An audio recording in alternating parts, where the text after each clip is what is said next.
It's a narrow defeat today against an incredibly talented squad, but that's the end of January. It's been an encouraging month going into February, isn't it? Yeah, as I've seen signs over the last 3 or 4 weeks. Obviously there's 2 games there we would have expected to win, but I think people would have expected us to get beaten, which we didn't. A couple of league wins, which has been great, and a couple of tight games against Spurs and today. I'm going to stand in front of you and said we've gone toe to toe, but nobody does. Nobody does with Man City, apart from an handful of clubs, not even an handful of clubs. Very few clubs, and that's not just in this league. It's in Europe as well. They can turn you over in an heartbeat. Disappointed in the manner of the goal, but you know, if there's ever a sort of a sign of we're together and we're alive and we're fighting. You know, I've got the manager of Manchester City who's won everything in Germany, in Spain. He's possibly the world's greatest manager, and he's scratching his head while we're in this position, and then he's saying that we're alive. And I'm scratching my head in this position because I think we're better than what we are, but we have to affect what's in front of us. But I certainly know that we're alive, and that changing room's alive, and we're going to be a dangerous side if we keep up the attitude and the current form that we're showing.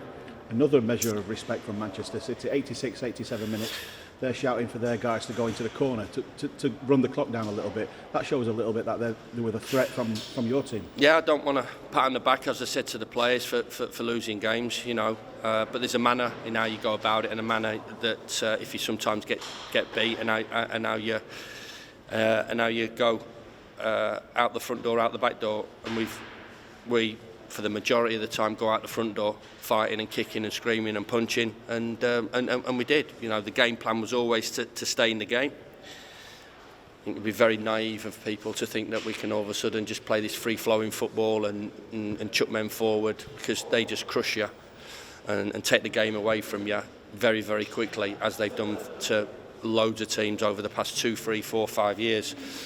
So stay in the game to 75 minutes, and we were. I didn't think Aaron had an unbelievable amount to do up to them. He had to do a little bit more when we did open the game up, and I'm delighted for him. As I said, our season isn't defined by the young players or Aaron, it's defined by collective. I thought he played well today, and we opened it up. And yeah, Flecky's shot and maybe a couple other bits and pieces that would have fallen for us. But we're making it tight, we're making it competitive.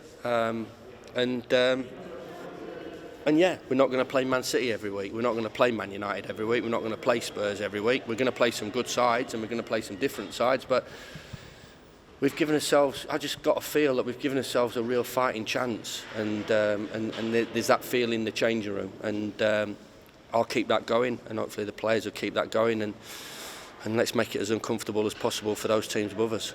To that end, February is a very big month then, isn't it? Yeah, I mean, it is right the way through now. And we've got to take it to the last second of our season. And if what people think is going to happen, it's going to happen. I don't care. I do care about that, but I don't care in terms of when the season ends. The season ends at Burnley, and got a bit of a feeling inside me that, you know, there's going to be plenty of twists and turns in this season. And if you keep going, but those boys have to show that consistency in terms of the attitude and the play that they've shown this week. Not many people would have looked at this week and thought we'd get anything out of the week. We've got three out of the week, so we'll take the 3 and get ready for a big game on Tuesday night.